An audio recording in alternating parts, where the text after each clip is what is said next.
अस्सलामु अलैकुम वरहमतुल्लाहि वबरकातुह।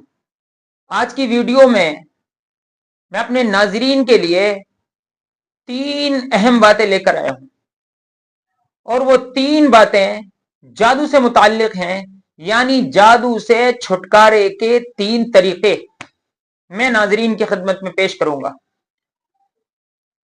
उससे पहले आप ये बात समझें कि जादू क्या चीज होती है, जादू किसे कहते हैं। जादू कहते हैं एक बीमारी को, जिस तरह और बीमारियां होती हैं ये भी एक बीमारी है। खूब अच्छी तरह समझे इसको। बस फर्क इतना है कि ये जादू एक ऐसी बीमारी है कि इसका जाहिरी सबब कुछ नजर नहीं आता। दूसरी बीमारियों का जाहिरी तौर पर कुछ सबब होता है, इसलिए उसको समझना आसान होता है जादू के मुकाबले में। और इसीलिए इस जादू की बीमारी से लोग बहुत ज्यादा वहमी बन जाते हैं कि हर दूसरा तीसरा आदमी हमारे मुआशरे में ये समझे हुए है कि जरा कोई मसला हो गया, बीमारी ने थोड़ा सा तूल पकड़ लिया, थोड़ी लंबी खिंच गई बीमारी, और या कारोबार में कोई मसला हो गया, शादी के अंदर कुछ देरी हो गई, या कोई और मसला खड़ा हो गया, तो आदमी फौरन समझता है कि किसी ने करा दिया। और इसमें जले पर पेट्रोल का काम करने के लिए ये जाहिल आमिल बैठे हुए हैं कि वो जरा जरा बात पर आदमी को वहम में मुब्तला करते हैं कि तुम्हारे ऊपर तुम्हारी फुप्पो ने करा दिया, तुम्हारी खाला ने करा दिया, तुम्हारी सोगर ने करा दिया, तुम्हारी जेठानी ने करा दिया, तुम्हारी दुरानी ने करा दिया, तुम्हारी नन ने करा दिया। याद रखें कि जितना शोर मचाया जाता है इस बीमारी का, ये इतनी बीमारी होती नहीं है। इसके साथ साथ ये बात याद रखें कि अल्लाह के हुक्म के बगैर जादू कुछ भी नहीं कर सकता। अब वो 3 तरीके सुने। सबसे पहला तरीका कि अपने आप को वहम से दूर रखें। कुरान करीम की आयत कहती है कि जिन आपस में ये जिक्र करते हैं कि हम उसी को ज्यादा डराते हैं जो हमसे डरता है, इसलिए हम उनको लिफ्ट ना कराएं। क्यों?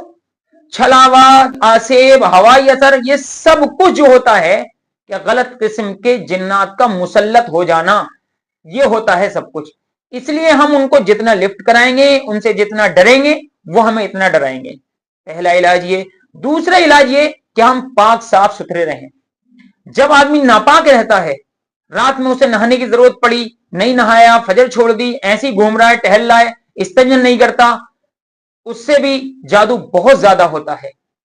तीसरी चीज, अल्लाह के नबी अलैहिस्सलातु वस्सलाम पर जब जादू हुआ था तो अल्लाह रब्बुल इज्जत ने उससे छुटकारा हासिल करने के लिए ये 2 सूरतें उतारी थी, कुल अऊज़ु बिरब्बिल फलक, कुल अऊज़ु बिरब्बिन नास।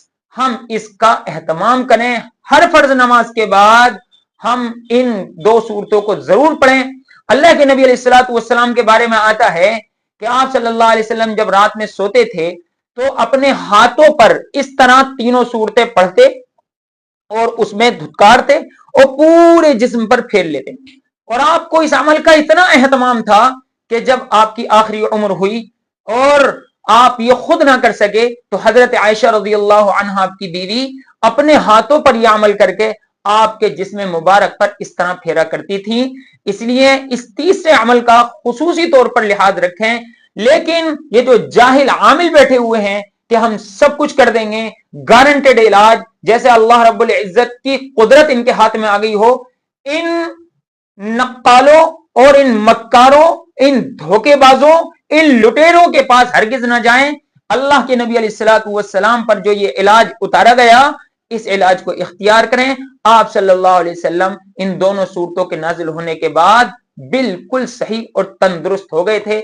इंशाअल्लाह हम भी इन्हीं से दुरुस्त हो जाएंगे, सही हो जाएंगे। अल्लाह अमल की तौफीक अता फरमाए।